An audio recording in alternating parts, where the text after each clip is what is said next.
What's up? We're Memphis Mayfire, and you're watching HeartSupport. Don't get a wart.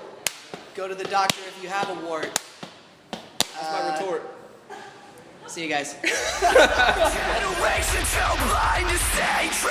Beauty lies beneath the skin, so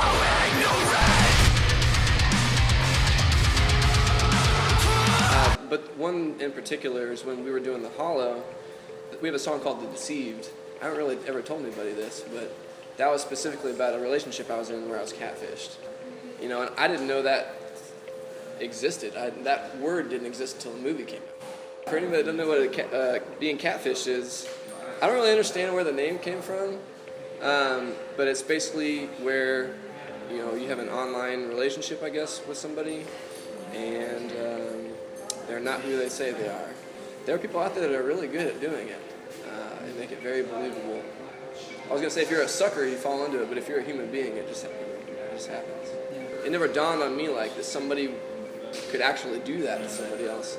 And so we dated long distance for a long time and just kept trying to make it work. I mean, there was even one time where we canceled a show in Charlottesville so we could drive to New York and so I could see her, and she would let me in the door and all this stuff, and it was quite a nightmare.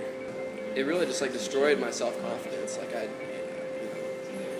I would just think about like the position that I put myself in and be disappointed not only with myself, but with the fact that I couldn't find somebody else suitable to date. You know, flesh and blood here in a room full of people.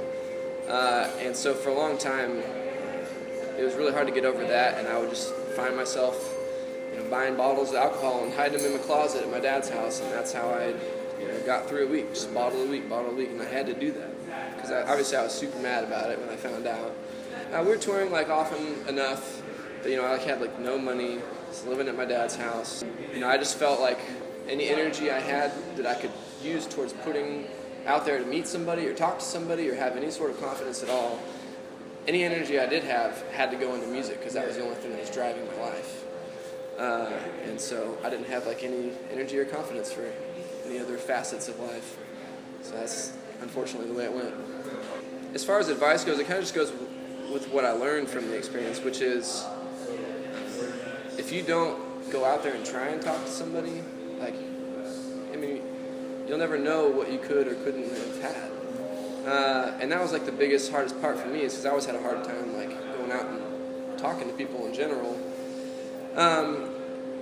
It's just they say like, what's the phrase that you miss 100% of the shots you don't take, and it took 2 years of a bad experience for that to finally click. So, I would say if people ever feel like they're either being catfished or they've been through it, if it's already happened, there's no point in dwelling on it because, unless you have a DeLorean, you can't go back in time and fix it.